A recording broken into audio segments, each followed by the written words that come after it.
Welcome to Your Mac Life for Wednesday, August 25th. 25th? 29th? 29th? 29th. Oh my God, summer's over. It's over. It's done. It's just good. Goodbye. Summer's over. This is show number 1186. I'm your host, Shawn King, joined as always by my beautiful wife, Melissa King. She's her words are a little slurred because she's got a face full of chocolate acacia berries. Not a face full, just one left. So good. And these are the chocolate-covered acacia berries. They don't grow here, do they? I don't think so. Oh, no. Nothing grows in Canada. On tonight's show, we'll talk to our good friend Jim Dalrymple of The Loop at loopinsight.com. We're going to talk to Jim about it's a summer doldrums. We're grasping at straws here, so please forgive us when we mention the topics tonight. Tesla has been another story. It always seems like these stories pop up because some journalist is desperate for clicks and wants to put out a story, so it always pops up. Apple should buy Tesla, and we'll talk to why they're not going to do it, why they shouldn't do it, why it's just a bad, stupid idea. Also going to talk about self-driving cars in general. There's been a couple of stories recently, one about Lyft and one about how self-driving cars will never happen. We'll talk to Jim about that stuff. He's down there in the States, so he's used car services. He's used Uber, he's used Lyft, and that's most likely where the first wave of self-driving cars will come into play. I think self-driving transit and buses and trucks will be first, and delivery, and then that'll slowly move into cars, that personal cars. We'll talk to Jim about that.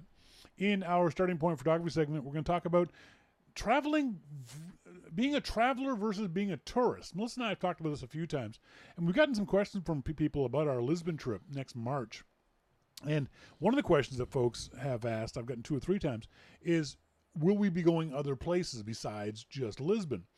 And luckily enough, both Melissa and I have the same sort of traveling philosophy, and we'll talk about that.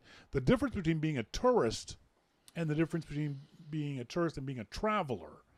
And I think it may be pedantic, it may be splitting hairs, but I think it's very important that we acknowledge the difference. There is a way to be a tourist and a way to be a traveler, and you don't want to be a tourist, but you do want to be a traveler. Melissa and I will talk about that and get your thoughts and opinions about it as well. As always, send us emails to onair@yourmaclifeshow.com.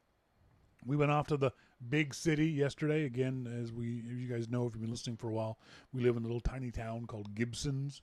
We literally have to take a ferry to get off. We're not on an island officially. We are on a peninsula. It's an island.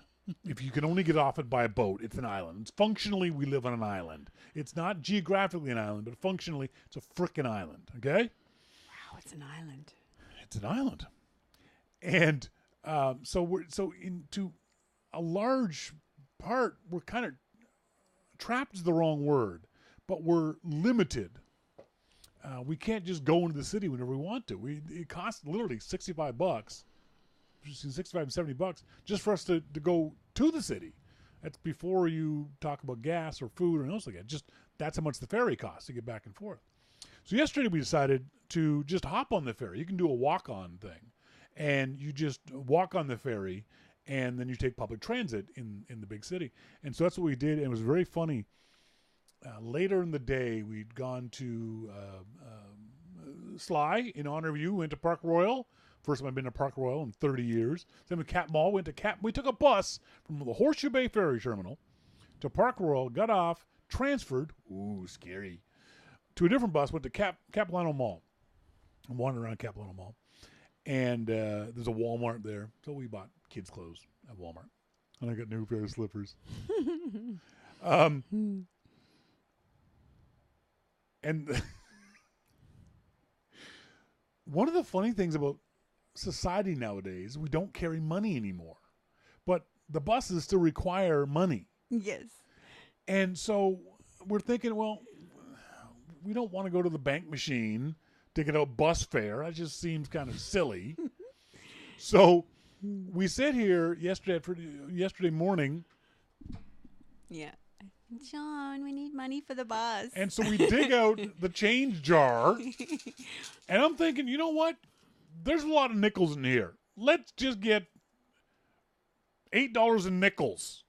and we'll pay for our bus fare with nickels. And so we did. So we paid for our bus fare like we were poor white trash. No, it was fun. Actually, the bus driver, when we were pouring it, he says, "Oh, it's going to get stuck," and it became so backed up. And after a while, because we still had a bunch to give him, Yes. Rory, being Rory, very honest, and this is the rule, we give him all the bus driver ended up going, just go. Just go.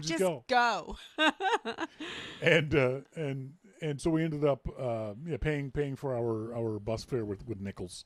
Again, not because we're poor white trash, but I just got so many of them that we're never going to use any other way. So I think that's what we're going to do from now on. Whenever we go to the city, we'll just bring like $10 of nickels and get rid of them.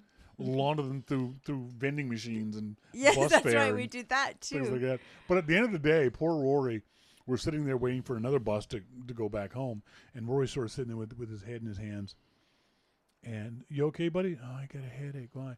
Because all the city noises. It's really loud in the buses. And I hadn't thought of it. When he said that, I stopped and thought, oh, yeah, it is quite noisy. I mean, I'm a city kid, so I'm used to the cars and the people. That's what got me, was the people. It was just so much chitty chat, Yeah. talking all around. I mean, I lived in the city for decades. I know what it's like to live in a big city, but I have got this much tolerance. After a while, I'm like, oh my God, someone give me headphones and just let me cut off from all this chitty chat. It was very funny that's what bothered me the most. It wasn't the cars, it wasn't the buses, it wasn't the trucks, it wasn't just the sound of the city. It was like, will you all please stop talking? Yeah. I've gotten used to the peace and quiet of human beings over here. I don't mind fire engines and cars and that kind of stuff, but it's the conversations of people that have really started to annoy the hell out of me when I was over there. Yeah. And my son Rory is very quiet. He likes quiet, so I think it was getting to him. Mosquito says, good for you guys. Don't suppose your local bank is close enough to make change for you. No, because going to the bank to make change means we have to get in the car and go to the bank and then go back to the ferry terminal. It wasn't any point. It's just as easy to launder it. Okay. It's no big deal. Plus, you give a 12-year-old handfuls of cash, and he's like, yay, I'm rich. It was fun. You got a chocolate bar. The chocolate part of it, yeah. And Sly says, I work for our provincial government's transportation authority. If you come to Vancouver, please don't hate it too much. It's actually not that bad when you are in the main sections of the city. Getting from Horseshoe Bay to the major part of the city takes a while. It's a time thing, but it's not hard to do. It's easy to go from here to the airport. Yeah. It's easy. Yeah, the public transit on the main sections of town is fairly frequent, fairly easy to do, very clean, 99% safe. I've never. There's you're gonna get your occasional weirdo, and poor Sly has to take the bus twice a day to go to work, and so she gets more weirdos than usual. But it's not a bad public transit system. The problem is that it takes a long period of time, and it seems to cost a lot. For me, you, and Rory, one way was $8. That seems like a lot. If you think of that in gas money, that's 4 liters of, is it 55? That's 4 liters of gasoline, which can get you all over the place in the privacy of your own car. If that's the mentality you use, if that's the way you justify it. 3 people, we can go in a car for the same price as 3 people on a bus. Oh, you can take the car. But it's not in Vancouver. It's not a bad way to get around the major parts of the city, but it is time consuming. There's no doubt about that. I mean, it took an hour and a half to get from Horseshoe Bay to Cap Mall. No, I don't know. You don't think it took that long? Not at all. An hour? No, it was the express bus. Didn't take that long at all. You think it took an hour? An hour. Yeah. That's a half-hour trip in a car. Yep. Then you got to pay for parking, and that's why I rode my bike. I never did public transport because I could get there faster on my bike. On your bike, yeah. But you weren't safer, although you never had an accident. You still, that's the other thing. That when you're a city person, you've got to balance that out. You know, the idea of taking the bike, you're healthier, it's cooler, it's more fun, you're getting exercise, but you're also a target. You can get run over a whole lot easier on a bike than you can on a bus. Well, yes, that's true. Yeah. But you control it too. You know, there's no one else. You don't have to listen to someone else talking. No, it's your space. It's great. I very rarely did public transport. Rarely. I did a lot, and Sly and I did a lot before we got our car, and we didn't mind it so much because most of the time we were going to either popular places or places that were fairly easy to get to. If you want to go a distance, when I lived in the North Shore of Vancouver and worked in Richmond, that was a 2.5 hour bus ride every day, one way. It was awful, and it was 5 different modes of transportation. It wasn't like I get on one bus and go all the way out there. It was a bus to the bus to the C bus to SkyTrain, SkyTrain to a Knight Street Bridge bus, Knight Street Bridge bus to work. So it was 4. It's exhausting. I don't know how you did that every day. And if I would have killed myself. If one thing goes wrong on that trip, Knight Street Bridge, very, very busy bridge. If there's one accident on that bridge, forget about it. Now it's a 4-hour trip, one way. Or if you miss one bus, miss one connection, you're going to add 15 minutes to your Some people time. commute from here, go all that way. But it was fun. It was interesting. Not for me. It was interesting to do. I think we'll do that more often, especially in the summertime because it's pleasant. You know, if we had wanted to go to the Stanley Park to rent the bicycles and pedal around, Yeah, we could walk on. would have been. I think there's one bus from Horseshoe Bay that would have gotten us to Stanley Park. Yeah, the express. Express bus would have gotten us all the way down there. So all the way downtown it goes. Yeah. It's real quick. I think that's something we could definitely. Yeah, see or go to the ourselves doing. movie. You Yeah. can go over and go to movies. Get to the movies. We can get to movies before they get here because they take 3 weeks to a month to get here. You all saw Avengers long before we saw Avengers. Later on tonight's show, we're going to talk about the difference between being a traveler and being a tourist and how you want to be the former, you don't want to be the latter. But up next, we're going to talk to our good friend Jim Dalrymple of The Loop at loopinsight.com about Tesla and self-driving cars. All that and more coming up. This is your Mac Life.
Welcome back, folks. Thank you guys very much for joining us here on this Wednesday evening, whether you be tuning in live or whether you are tuned in via the archive. On the phone, as always, we've got a good friend, Jim Dalrymple of The Loop at loopinsight.com. Jim, how you doing?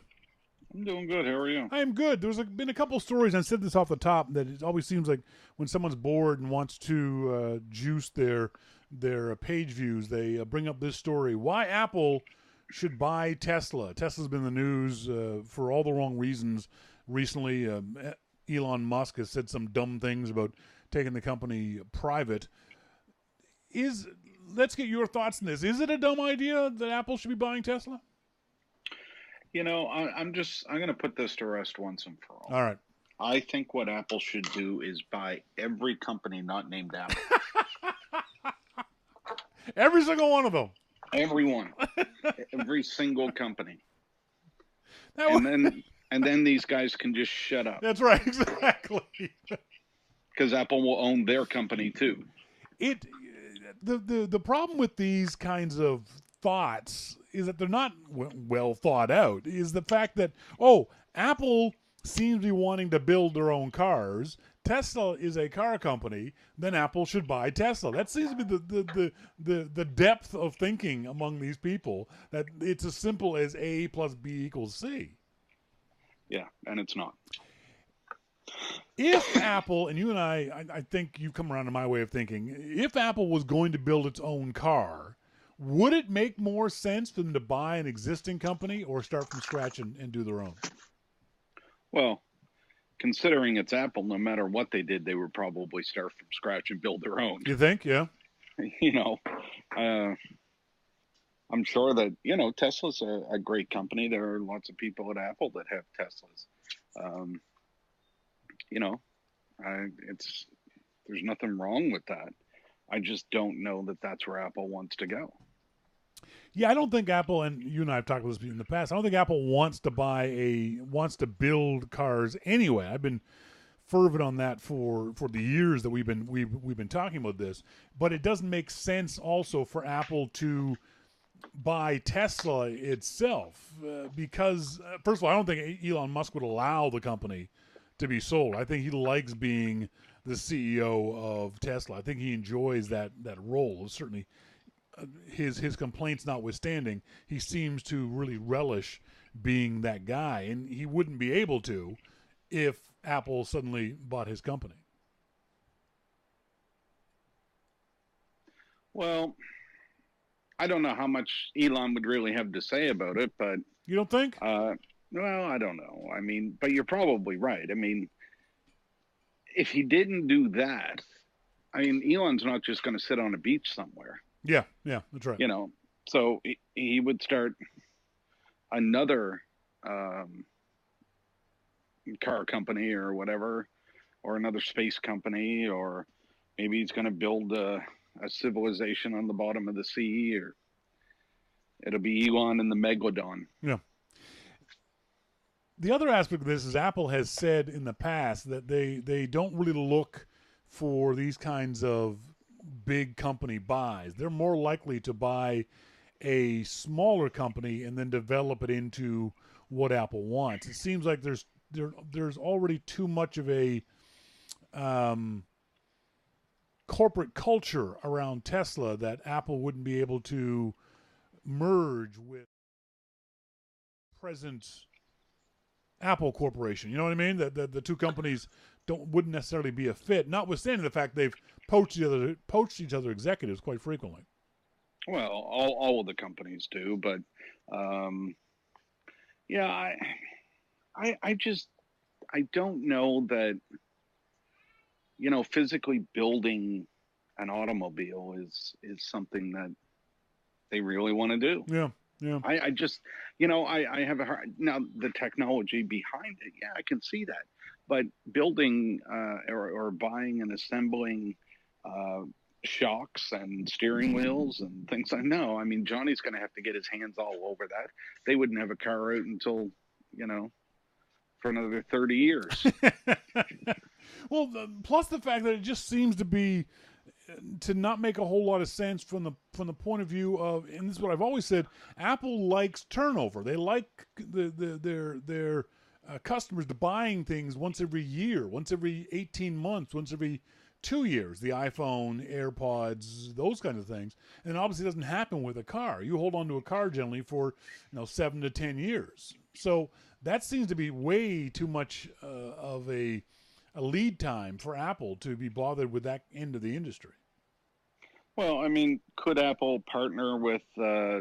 What if Apple partnered with every car manufacturer? Yes. Then they're selling stuff all the time. Yep. And I think that's why that would be a lot different. That's why I've always said that I think Apple is building systems for cars to go inside of cars and not an actual four-wheeled Apple logoed vehicle themselves. They want to sell, like you said, they want to sell to Ford and Chevy and BMW and Tesla, and not have to compete against those same companies. You took that idea from me. I very well may have. I'm not going to lie. It is a smart, clever, brilliant idea. So no, then it couldn't have been yours. What am I saying? No, couldn't have been mine. No, that was your idea. That's right. We are fully expecting in the next week or so for Apple to send out invites to lucky members of the press, Jim Dalrymple included, for Apple's announcements sometime in middle of September. September 12th seems to be the likeliest date when people are choosing. This made me think about something. One of the reasons why Apple pulled out of Macworld Expos was that they said publicly, Phil Schiller said this, that they didn't want to be beholden to the release schedule of a Macworld Expo. They had to have something new every January, or every January and every July when Macworld Expos were in New York City. I agree with that, yes. But they've kind of done that to themselves now, haven't they?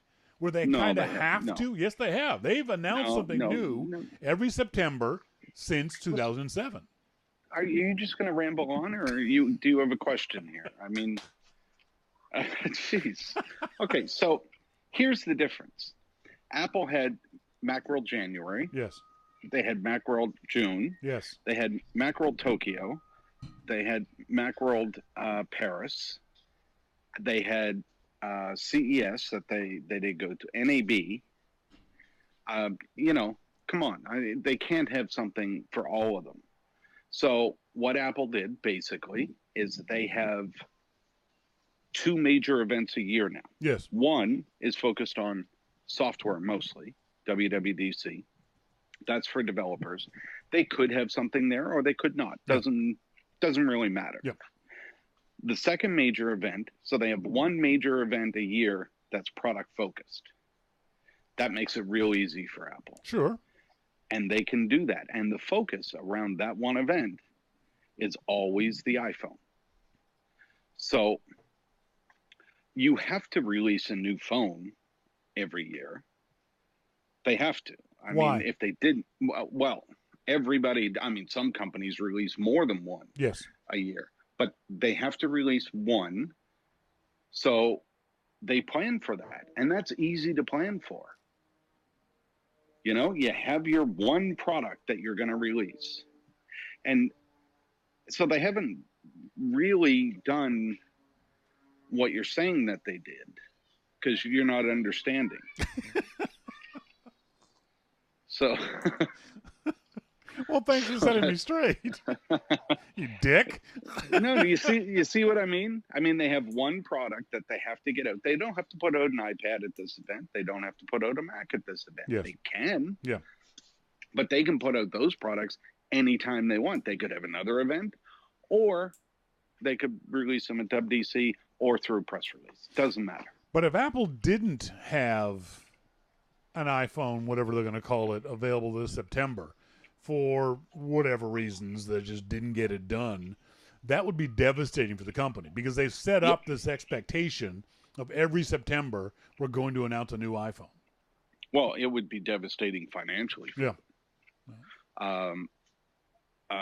But when it's not like Apple's all of a sudden in June they think, holy shit, we got to release an iPhone in 2 months. That's right. Why didn't someone tell me? Shit. What are we going to do? No, it's not like that at all. They know the iPhones that they're going to release for the next 3 to 5 Yeah, years. I agree. Yeah. You know, those ones that are further out, as they come closer, plans will change. You know, technologies, new technologies will come along, or other technologies will get smaller. You know, to allow them to do more with the thinness, the bigness, the everything about it. But they have a general idea of what they're going to do for the next 3 to 5 years, every 3 to 5 years. So when it comes time now to release the iPhone in a few weeks, that's old news to them. Yeah. You know, they're already, you know, working on next year's. Yes. You know, like really working on next year's, because don't forget when they settle down in these keynotes and say, and you know, we developed a brand new process with 20 million thousand gazillion diamonds that run over this and smooth it out. Yeah. That process doesn't happen in a week. That's right. Yeah. You know, that's years in the making. So yeah, it's that kind of pressure, the kind of pressure that you're talking about Apple putting on themselves, is not really a pressure, I don't think. I don't think it's a insurmountable pressure. I do think it is something that they have, as you said, put on themselves, and I think it kind of drives them too. I think the company likes that sort of thing. You talk to Apple employees, and many of them like this challenge of you got to do better than the last time. The last iPhone was this successful. Well, the next iPhone has to be this plus 3 successful. It's a lot of pressure, but a lot of them love the pressure. It's really interesting to talk to some of the techie engineering kind of guys that I know and can talk to very casually, and a lot of them love it. A lot of them just love working with this company where they're constantly under the gun and expected to do better and better each and every year, not just once, but every 12 months. They got to come up with something new, interesting, exciting, fun. Some people can't handle it, but if you work at Apple, you either better handle it or you're out. Well, and yeah, that's a real thing. There's definitely a lot of pressure working at Apple. You can't be one of these people that just, you know, kind of glides. Yeah. Well, no, that's not true, because we both know people that do that. But theoretically, the ones that succeed the most are the ones that, you know, put everything into it. Yeah. And you know, Apple expects its employees to put everything into it. So if you know, you're looking to work at Apple and that's not something you want to do, you might not want to go work there. Yeah, no kidding. Let's move because on. No matter what people might say, that is what they expect. Let's move on. There were 2 stories posted on The Loop, loopinsight.com this week. One by you. Lyft surpasses 5,000 self-driving rides. And an article posted by me, the self-driving car that will never arrive. Let's go to the Lyft story first. You said, I always said that I wouldn't want to take a self-driving Lyft ride, but I've changed my mind. I'd like to see that technology in action. What has changed your mind about self-driving cars? Well, it's inevitable. It is inevitable. And when I look at, you know, people often talk about, oh, well, look at that self-driving car accident. Yeah, well, have you been out on the highways lately? What about the non-self-driving car accidents? Yeah, no kidding. You know, those self-driving cars probably wouldn't have gotten in those accidents. And, you know, you're driving along the freeway, you're doing 70 miles an hour. Yep. And you look over at the car next to you, and there's a woman or a man on their phone, like typing. Yep. And I'm thinking, holy shit, I got to get away from them, because they're the next wreck that's going to happen. Absolutely, yeah. But it doesn't matter. You speed up and get past them, and the guy in front of them is doing the same thing. Exactly, yeah. You know, so, and not that self-driving cars are going to stop all of that. You know, then people will just assume, well, now I can just text all the time. Yep. You know, no, you're in a car. Watch what you're doing. Jeez. But no, I was on a trip a little while ago, and when I looked for, it must have been a Lyft. Maybe it was a Lyft. Maybe it was an Uber. I don't know. I usually only use Lyft these days. Yeah. But a message came up and said there is a possibility that your drive could be with a self-driving car. Are you okay with that? Yeah, yeah. Press yes or no. And I looked at the phone for a while, and I said, yeah, I'm good with it. I want to try this. So I said yes. And what happens? Some guy's driving the car. Yeah, yeah. I wanted him to take his hands off the wheel and just see what happened, but he wouldn't. He wouldn't do it. I'd be looking for the hell no button, So, don't ever ask me again button. No, I was intrigued. I really was. I think and I'm even more so now. I think I trust self-driving cars more than I trust anybody else driving the car. Yeah, it's true. It's always the issue getting into a car that someone else is driving, whether it's a taxi or even a bus or even you're with your wife. It's always that control issue that we have problems with. But Look, you're just getting yourself in more shit here. Well, the more you talk like that. No, and my wife is a good driver. I have no problem admitting that she's a very, very good driver. I'm still nervous whenever somebody else, doesn't matter who it is, taxi driver, bus driver, wife, when someone else other than me is driving the car. I think it's a natural inclination for a lot of people that they're just not as comfortable as a passenger as they are a driver. That being said, I would take a Lyft for a short drive just to experience it. Not because I thought this was exciting or fun or wanted to do it, but just to say, hey, this is something I've done. Well, I don't know. I don't even know why I changed my mind. Yeah. Because, when they first started coming out, I said, no way. Oh, yeah. That comes to my house. I'm canceling the ride. That's right. But now there was another story I posted on the Loop that said that the headline was how the self-driving car that will never arrive, and I don't agree with all the points, and the headline, as I said, was a little unnecessarily hyperbolic.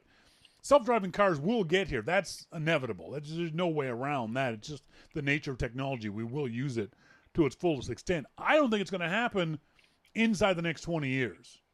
I think there's too much that has to go on in too many ways, both technology and infrastructure, the roads that we drive on. For the most part, our roads, people don't maybe realize self-driving cars see the road through the painting on it and the shoulder and signage and things like that. Look at that kind of stuff next time you're out driving around. A lot of it's, especially in America, a lot of it's just not there. There's all kinds of roads where the yellow line is missing or the white line in the shoulder isn't there, where there is no good AI way to see what the road is or what it's doing, whereas we human beings can do it instinctively. Cars can't. Legally, the laws, we still haven't decided who's going to be at fault in an accident. With my insurance company, if I get into an accident in a self-driving car, who pays that insurance? The car. I wasn't driving. The car got in the accident. All that kind of stuff. I think it's just too far away for it to become commonplace inside the next 20 years. Well, I mean, we say, 20 years. And, 10 years ago, that might have been a very good estimate, but things are moving so fast. I was amazed to see that Lyft had already done 5,000 rides. Yeah. Those are 5,000 rides of people that, they accepted, I'm going to take a self-driving car, and they actually got one. Yep. Little bastards. But there's been no incidences. People have died. No, I mean in those 5,000. Oh, I'm sorry. Okay, yes. there's been no Yeah, incidences. true. So, I don't know. It just 5,000 is a lot of rides. It is, but it's less rides than a small town takes through its main street every single day. It's a big number for us human beings, but it's a very, very low number when it comes to miles traveled and the number of people out on the roads. Why you got to be a hater like that? Why you got to be like that, Shawn?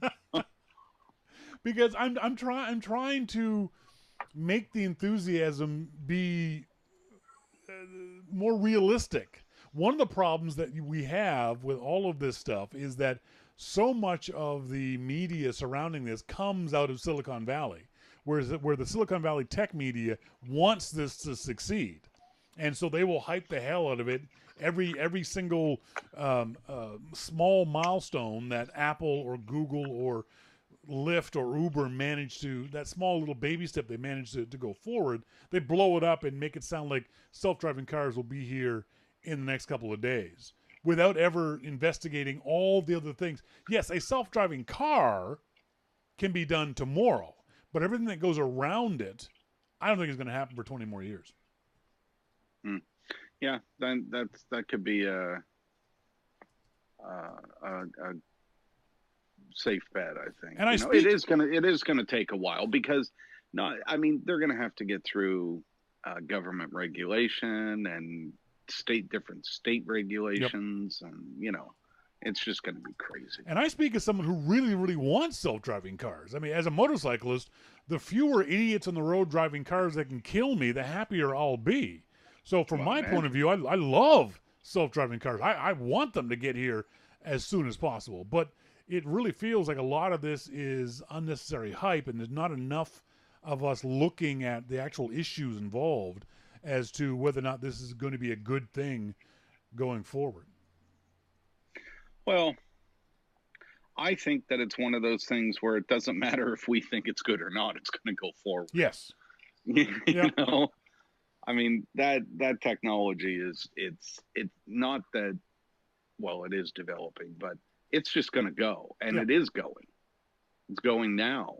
It's out on the streets, and some people don't know how to use it, but some do. Speaking of people who don't know how to use things, our old friend Dennis Sellers asked at Apple World today, where's the 20th anniversary iMac? This is the 20th anniversary of the introduction of the iMac. It happened a couple of weeks ago. Jim, why didn't Apple release a 20th anniversary iMac? Why would they? Exactly. Dennis should know this. Dennis writing the story made me think, oh, Dennis, you're not that dumb. Why would you write this story? Apple doesn't do this anymore. And well, they did one. They had a 20th anniversary Mac. They did that one. Yes. But yeah, they can't. I would have been shocked if they had done the 20th anniversary iMac. If they had done something a special version of the 20th anniversary iMac, it would have been very much like for those folks who may not know, do a search for 20th anniversary Mac, and Apple came up with this thing. It was a very interesting looking device, vastly underpowered, but it still looked pretty cool. Vastly overpriced too. Yeah, no kidding. It actually had a concierge service. Okay, this guy would come to your house and set it up for you. So that's how expensive this thing was. As Mo says, Apple hasn't done that sort of thing for longer than most tech writers have been blogging. Yeah, that's true. And my problem with it is that guys like Dennis should know better. There's no reason for Dennis Sellers, who Jim, you've known longer than I have. He used to work with you at Mac Central 20 odd years ago. So Dennis has been around, and he's a smart guy. And anyone who was asking this question it made me think you were an idiot.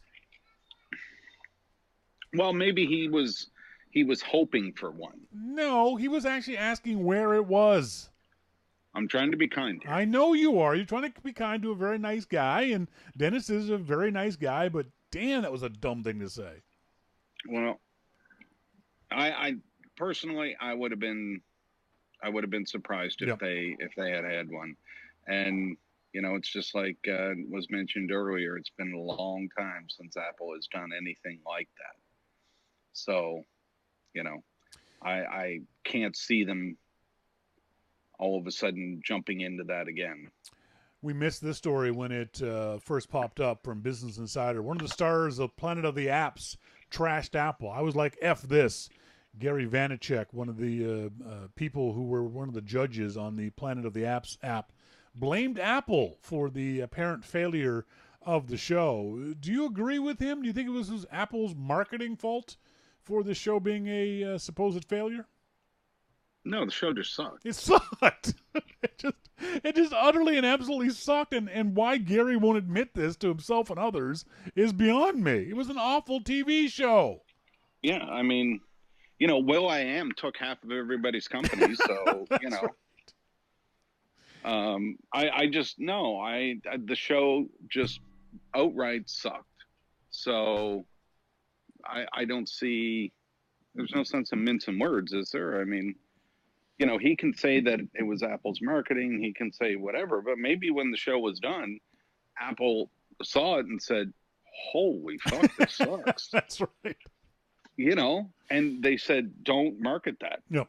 We'll put it out because we paid everybody and we have it. But it was awful. He said, Apple didn't use me or my marketing company to do the marketing, and therefore they did everything wrong. He's talking about his time on the show. Sorry, dude, but you may be a good marketer, but Apple knows a little bit about marketing itself. Apple has done a pretty doggone good job over the years of marketing. It had nothing to do with Apple. Sorry, with the marketing of the show. The show itself just wasn't very interesting. It wasn't marketable. And we said this when I think that they had announced this maybe 6 months or even 8 months ahead of the show. And as soon as they said that the judges of the show were going to be Gwyneth Paltrow, Will.i.am, Jessica Alba, and this guy Gary Vaynerchuk, who I'd never heard of, we were saying on the show, "Oh, this is going to suck." Yeah. we knew this was going to be a bad show. And then when it came out, the descriptions of what the show was going to be, we said it again. Yeah, this is going to be a bad show. Before any of us had ever seen a single second of it, we already were saying it was a bad show. And then we saw it and said, "Holy fuck, this is worse than what we said." Right. This was spectacularly bad. It was a bad show. And, is that the downfall of Apple's video? No, it's not. It was one show. No. They tried something. It didn't work. Netflix has bad shows. Yep. Every network has bad shows. They put them on. They last for, 5 episodes, and then they yank them. Yep. And that's it. And that's Planet of the Apps. TV is not easy. No amount of marketing is going to put lipstick on that pig. That's right. Exactly. There is no amount of lipstick that's going on that pig. And on that line, we'll let you go, folks. Been talking to Jim Dalrymple of The Loop at loopinsight.com. He's here each and every week. Thanks very much, Jim. Thanks, Shawn. Talk to you next week, buddy. See ya. Bye. Jim's right. That was lipstick on a pig, and there was no way anyone was going to do anything about it to make that a good show. That was just destined to be bad TV. What surprises me is how and why Apple couldn't or didn't see that was going to be bad TV. It seemed pretty obvious to everyone involved that this was not going to be good, that this was going to be, at the very least, boring TV, let alone just objectively bad TV. I watched, I think, 3 episodes, and I only watched those 3 episodes. I was just trying to see, please get better. Please get better. But the premise of the show was bad. The judges they had were bad. It just was not going to be a good TV show in any way, shape, or form. It was fascinating in that regard. Folks, when we come back, we'll be talking in our starting point photography segment the difference between being a traveler and being a honest to goodness tourist, and why you should be the former and not the latter. All that and much more coming up. This is your Mac Life. Hello, my name is Melissa King. I'm your Mac Life's official spokes Australian. As Shawn begins his 25th year of broadcasting on the internet, he has asked me to say a few words to you all. Send money. What?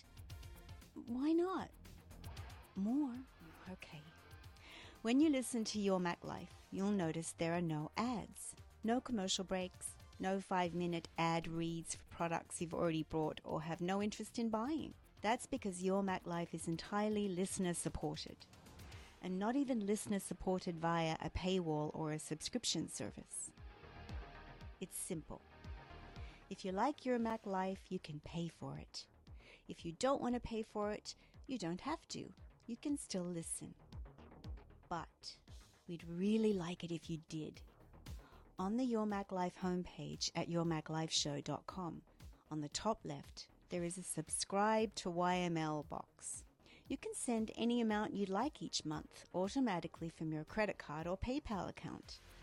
It's set for $2, $5, $10 or $15, but you can set it for any amount by clicking the donate button. The best part is you'll barely notice it. It's $2, but it makes a huge difference to us here at Your Mac Life. It means we can pay for website hosting, internet access, new computers and software to run the show on, and so much more. So, if you like Your Mac Life, please subscribe. $2 will make a tiny dent in your wallet, but when enough people subscribe, it makes a huge difference to Your Mac Life. I'm Melissa King. Thank you.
Hello? Hello? Can everybody hear me?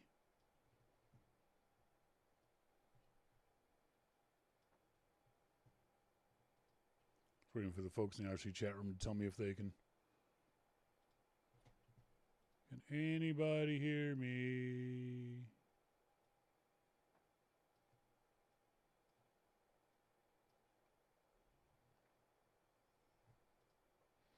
Peter seems to be black. Monty says, we heard that. Audio seems fine now. Lower bandwidth. Oh, my goodness. It's all Melissa's fault.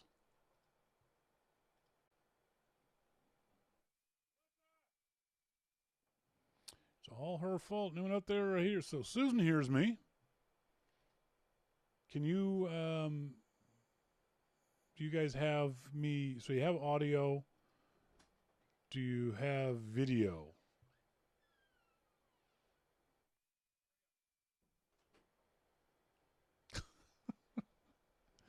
Video is the mic logo. Okay, good.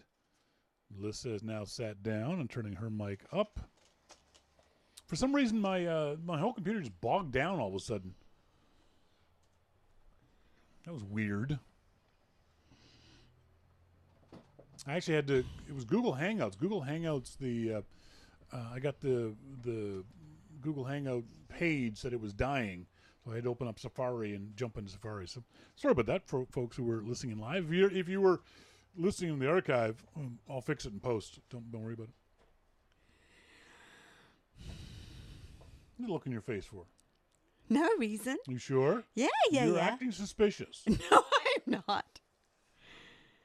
The best way to get Melissa to act suspicious is tell her she's acting suspicious. I know. And she starts acting suspicious. She's like, "What? What have you heard?" What?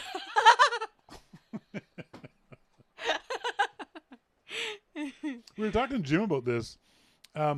We're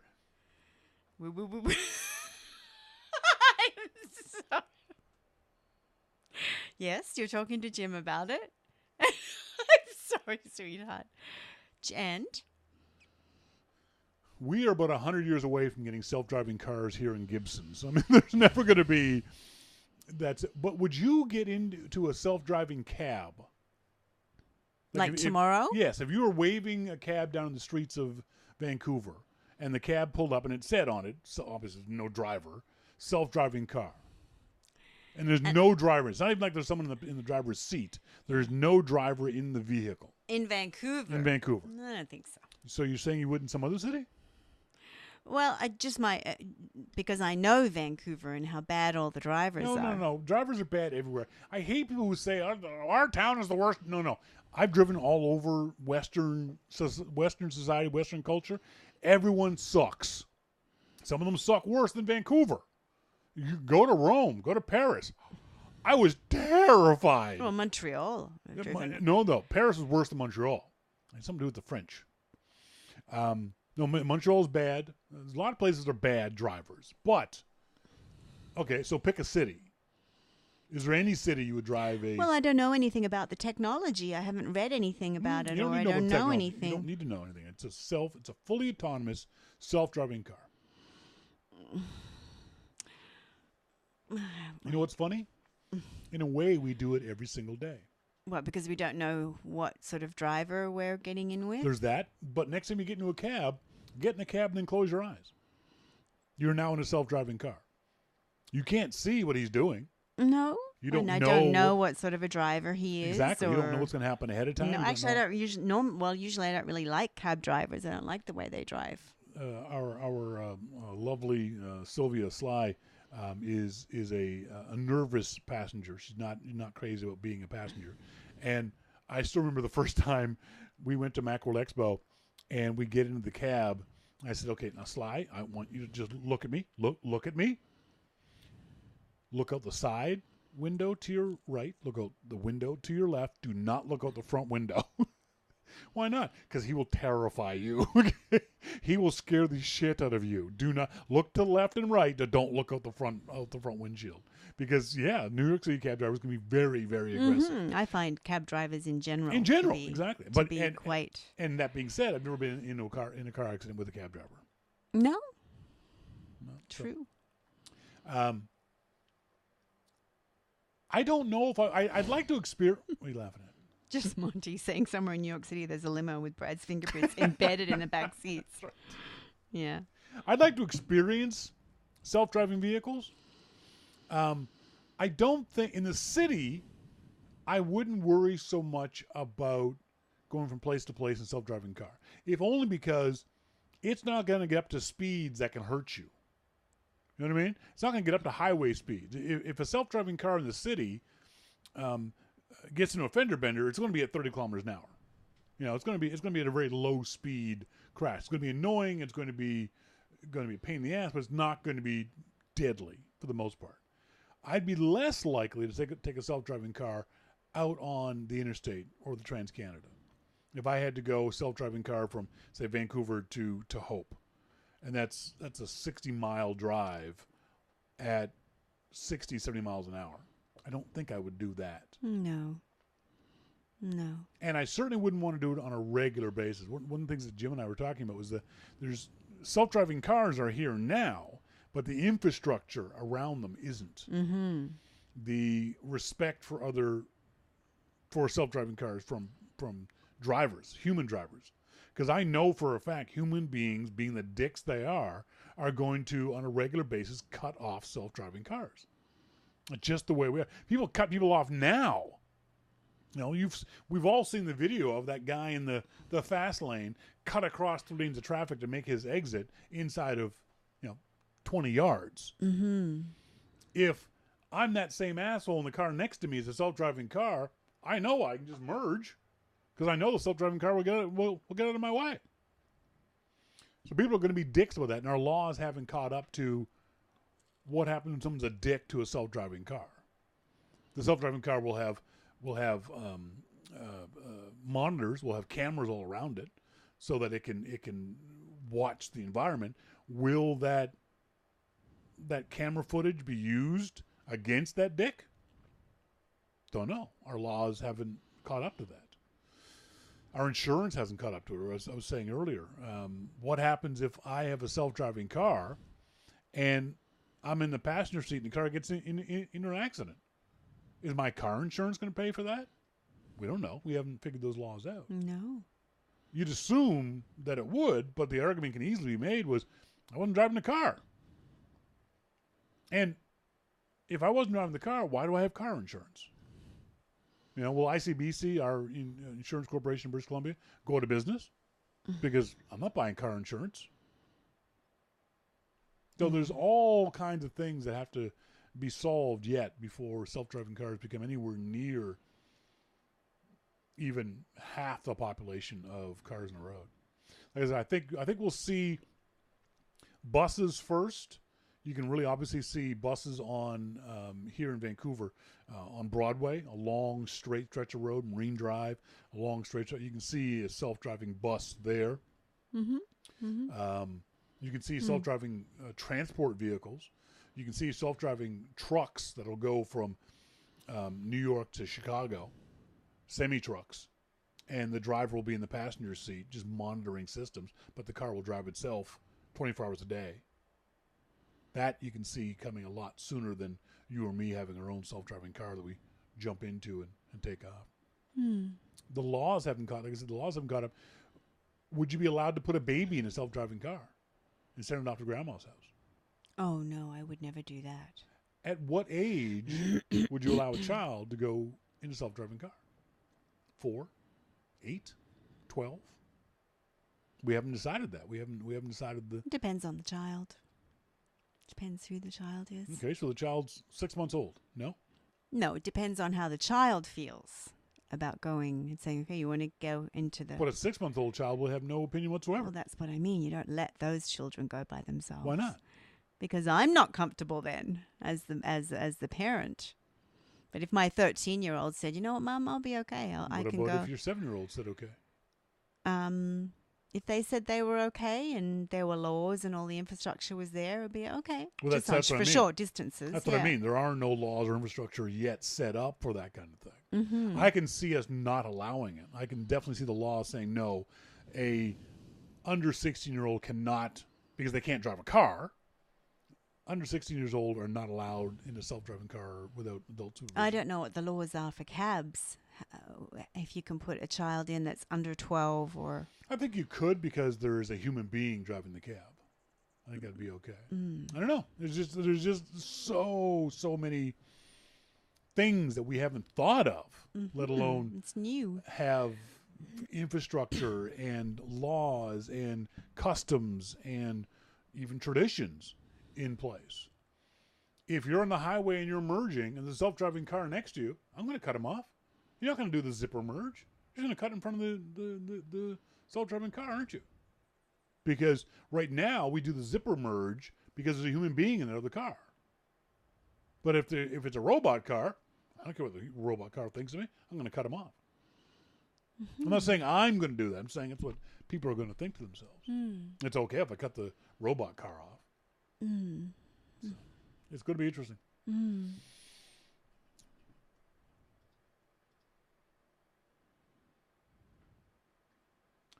In our starting point photography segment, Melissa and I were talking about this a few months ago, and then more recently, about a week or so ago.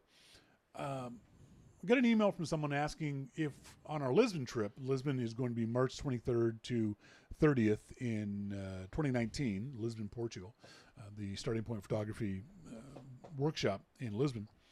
And someone was asking, were there going to be any other places to go on this trip? And basically the idea is that you see these kinds of things all the time where you can go to like 5 cities in 7 days kind of thing. Or at the very least, Lisbon is very, very common in Lisbon or in Portugal for people to go to Lisbon and the Algarve, which is the resort area. Think of it as the Portuguese Riviera. Or Lisbon and Porto, which is another city, smaller city to the north of Lisbon. It's a 3-4 hour train ride away. Or Lisbon and Sintra, or. And there was a couple of reasons why I said no to that, and one of the reasons is logistics. It's just a pain in the butt for me, a non-travel agent person, to try to organize hotel and possibly transportation for 2 different places. So I didn't want to deal with that aspect of it. Plus, from a personal point of view, I don't like those 5 days and 5 cities in 7 days kind of thing. I don't want to unpack that often. When I'm going to get to the hotel, I'm going to take up my little toiletry bag, put it on the shelf, and not touch it for 7 days. I want to be able to unpack my clothes and not pack them again for 7 days. I hate this. Every single night, every single morning, you're repacking your clothes and going out, and then you got to find transportation to the airport or the train station, and then you have to get from the train station down to another hotel. You have to check into a different hotel at 2 o'clock in the afternoon, in which case you have to wait. It's all just too much of a hassle for me. But the other aspect of it, and I think what's even more important, is what Melissa and I have talked about being the difference between being a traveler and being a tourist. And what did that mean to you when you and I were talking about it? Oh, I just want to say also the time that takes to do all of those things, to pack up your toiletries. And it takes a lot of time to do all that. And then you're wasting all that time. I love the idea of being somewhere and sinking into it to experience going back to things at different times of day, different light for photography. Thinking, I'd like to go back to that spot and try it from a different angle or that sort of thing. I love the idea of going into cafes and going in again and again and having that person that lives in that place go, hello, and then they may even know what you ordered from before. I like that idea. I don't mind going to the same places, sinking in. Yeah, I wouldn't necessarily go to the same art gallery. Some art people would, but for me, no. No. I generally, once I've gone through the museum once, I'm not going to go back to the museum the next day. No. Generally. No, some people might. But for me, it's what you're talking about is I want to experience things not only more than once, but at different times of the day, not just for who's there and who's around there, but also as a photographer for the light. The perfect example is there's a place, you can do a Flickr search for it or Instagram search. It's called the Belém Tower, Belem, Belém Tower. And it is a very, very iconic view of Portugal. You'll see it on dozens and dozens and dozens of Instagram stories. I'm just going to pull up a Flickr to show you guys some of these. But the neat thing about it is that because it's right on the water, right on the river of Lisbon, I think it's called the Tagus River. The Tagus. It changes from the point of view of water. So the tide will move in and move out. The light will change. And again, my apologies, I'm going to block my beautiful wife's face while I show these pictures. And you can see in these pictures how the light has changed. How not just a sunrise and a sunset will be different, but how because of where the water has come in, how far the tide has come in, it's almost as if they're almost different buildings. It really is, depending with that tower. on the light and the angle and the tide and probably the seasons as well. Sunrise versus sunset versus mid-afternoon versus cloudy sky versus overcast sky, et cetera, et cetera, et cetera. The light keeps changing on these kinds of structures. And to me, as a photographer, and if we're doing a photography workshop, that's what we're looking for. We're looking for light. We're looking for different ways light affects the object and the scene and the faces and all the other aspects of the thing.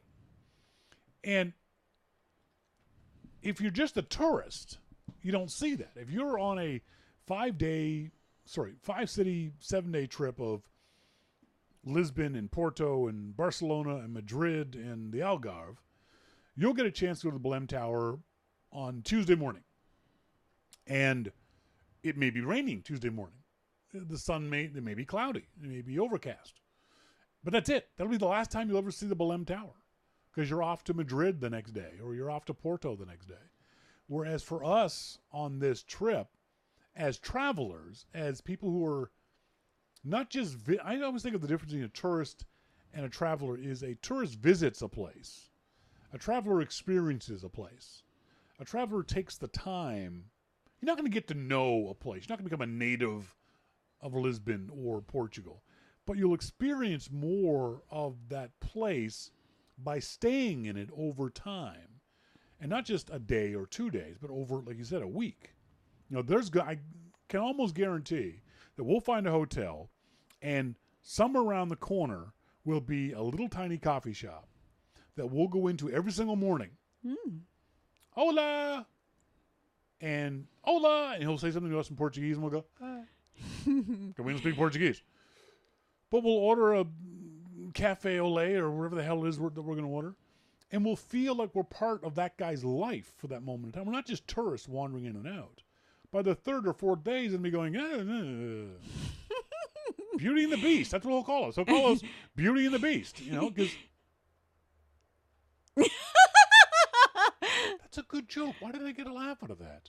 You weren't even paying attention. Never mind. Monty says this is a different kind of trip. Going to just visit tourist attractions. It's a lot different from going to specifically take pictures and practice technique. Less time for instruction and practice if you're spending a lot of time on the logistics, going from point A to point B to point C and back again. And even if it's not that, even if you're not standing with Melissa and I learning about photography, you're standing in that place, in a place you can go, wow, this is really pretty. I wonder what it's like 12 hours from now. Yeah. When the sun is completely different. I love the idea of, and if you're coming on this trip, and if you want to hang out with at least me, I don't know about Melissa, I will be up for sunrise. I bet we'll be there for 7 days. I got to say I'll be up for sunrise for at least 5 of those days. Of course. Because of the beauty and sunrise light, sunrise and sunset light is spectacular. But I can definitely see us. Well, and it has been said about the tiles that they reflect this beautiful light at different times. So I think that's some of the reasons why we're not planning on doing a multi-itinerary or multi-city tour. I'm just not comfortable trying to organize that. I don't know. If we had a tour agent who said, hey, Shawn, we can get you 4 days in Lisbon and 3 days in Porto, I don't know if I would. Can you do a day trip to Porto, though? No, it's you can. And by the way, if this is something you wanted, if you want to go to Porto, we're not stopping you. We're not saying you can't go. By the way, the Wednesday will be a free day, and the Wednesday is when you're welcome to come with Melissa and I. We're going to Sintra. Yes, we on will Wednesday. go to Sintra. It's a 45-minute train ride away, and then from Sintra we're going to Cabo de Roca, which is the westernmost tip of the continent of Europe and Asia. So if you want to come with us on that day trip, you're more than welcome to do that. Sintra is a unmissable place. You have to go to Sintra. You could do Porto on your own if you got up first thing in the morning, took that 3.5-hour train ride into Porto, and then maybe that evening came back. That's a long train ride for a day. So you'd have to either check out of your hotel, go to Porto, stay overnight in Porto, and then come back the next day, kind of thing. So I think that's why I think the logistics by yourself is a little awkward. If we were all doing it, maybe. And I've been thinking about it, that if I heard from a travel agent, because I cannot figure out why some travel agent, or the 20, 25 travel agents I've spoken to. And if you know a travel agent, please get them in touch with me. Tell them to help me out. I've not been able to figure out why we haven't been able to get any travel agent interest in this. And part of me thought it was because we'd only plan on doing one city and they can't make as much money. I don't think that's true, but I can't think of any other reason why a travel agent wouldn't have jumped it. Because all the travel agent has to do is find us a hotel. That's all they got to do. There's nothing else. People are going to find their own airfare there. All we need is someone who knows the hotel situation in Lisbon, knows of a hotel that's in that general area of the Santa Justa Lift that has space for us to do an hour-long class in the mornings. That's it. I got to believe that every travel agent who's ever been to Lisbon can find us that place. Trying to do it on your own is very difficult because a lot of the hotel websites are just awful websites. Some don't translate into English. Some don't have good descriptions of their rooms. For example, one of the things we were talking about in the pre-show is that a lot of the hotels will say that the room is a suite, but then you look at the picture and it's just a big room. It's not, because here in North America we think of a suite as being a separate room. There's a living space. There'll be a couch and a love seat and a TV and a coffee table kind of thing. But a lot of these suites in some of these hotels don't have that. No.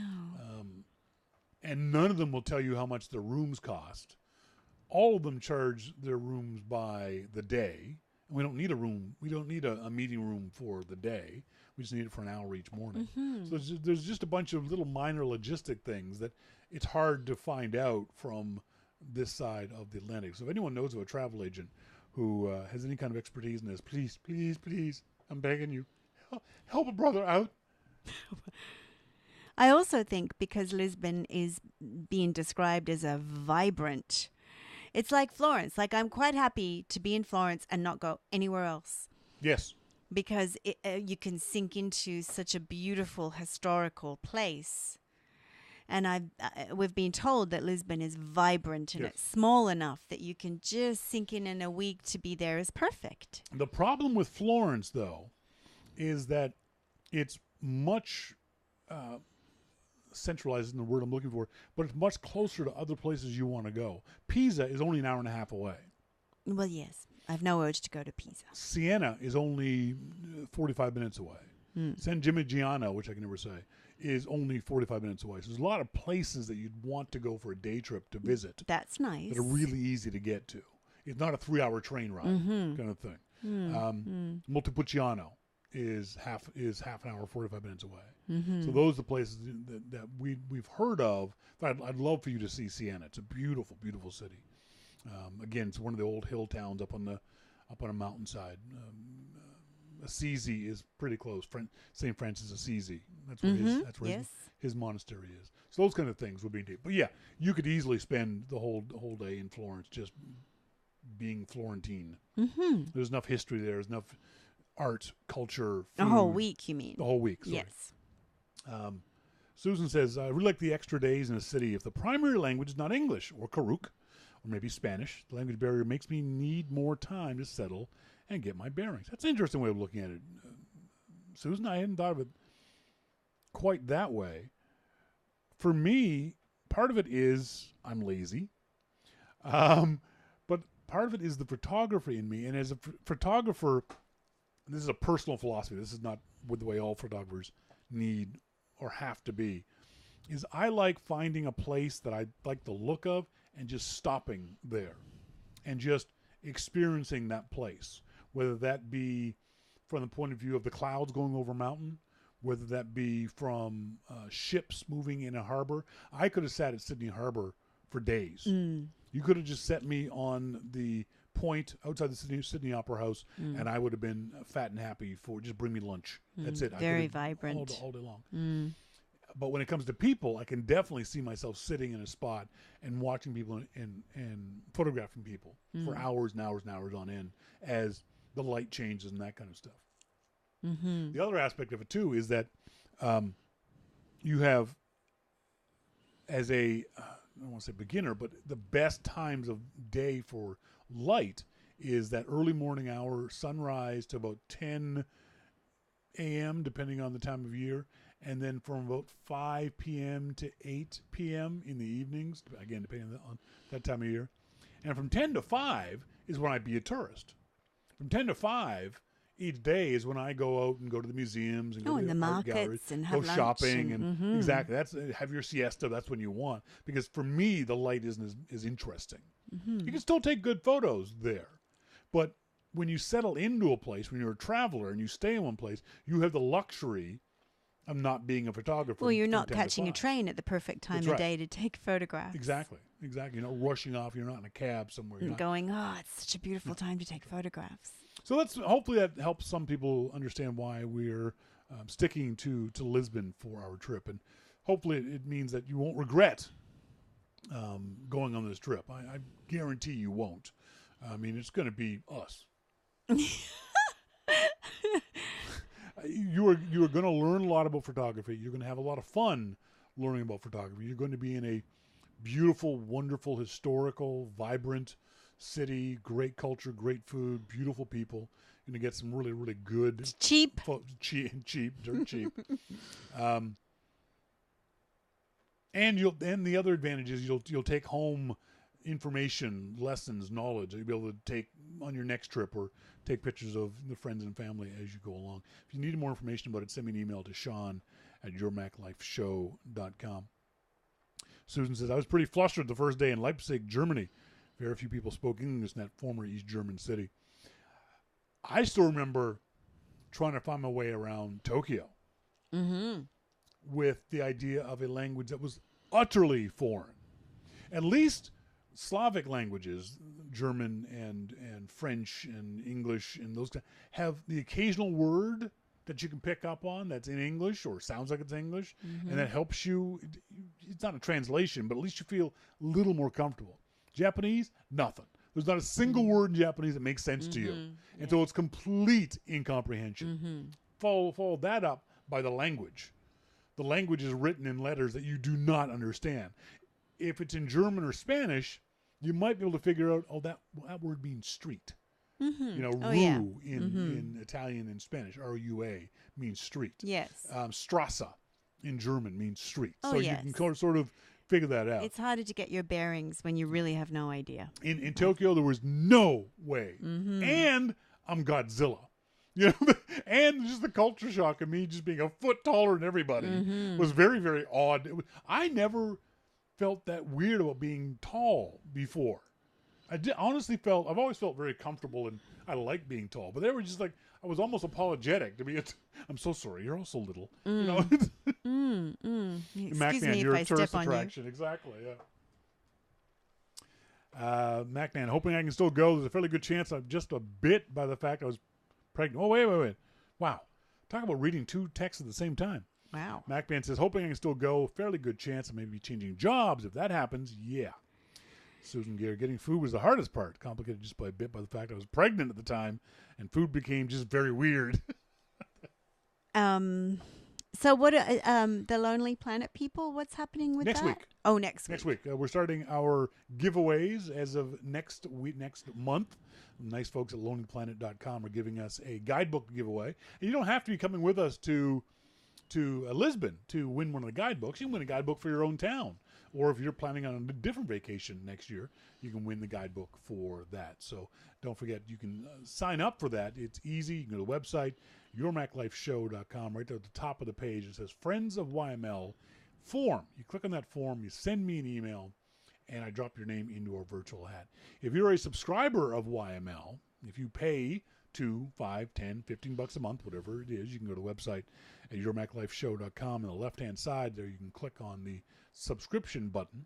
You automatically get entered into our contest. You don't get to fill out any additional forms. All of our subscribers are automatically entered into the contest. And in addition, for every $2 above the initial $2 subscription, we give you an extra entry form. So if you subscribe for $5, you get 2 entry forms.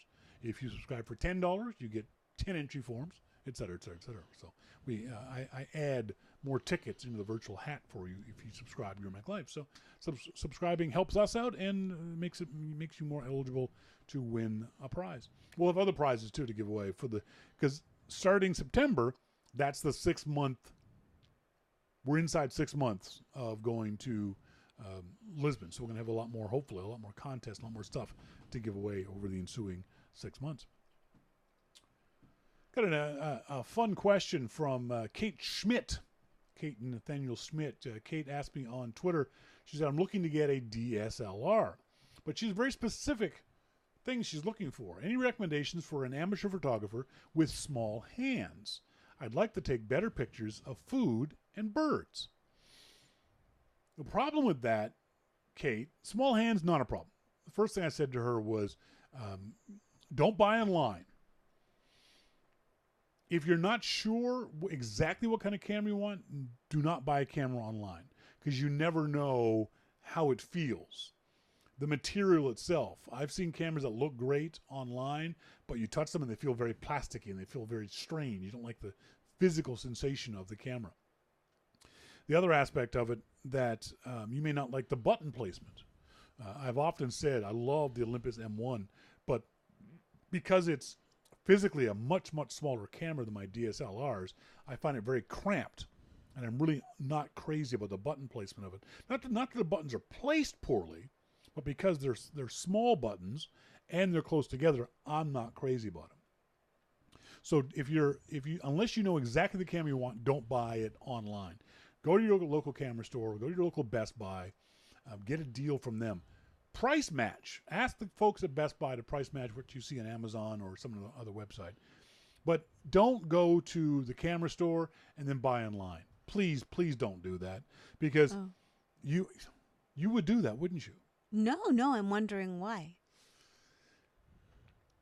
People do this all the time, and I don't like it, because you go to the store and you use their knowledge, their physical store, their physical cameras, their light, their electricity, their heat, all that kind of stuff, and then you walk away and buy somewhere else. You don't give them the profit.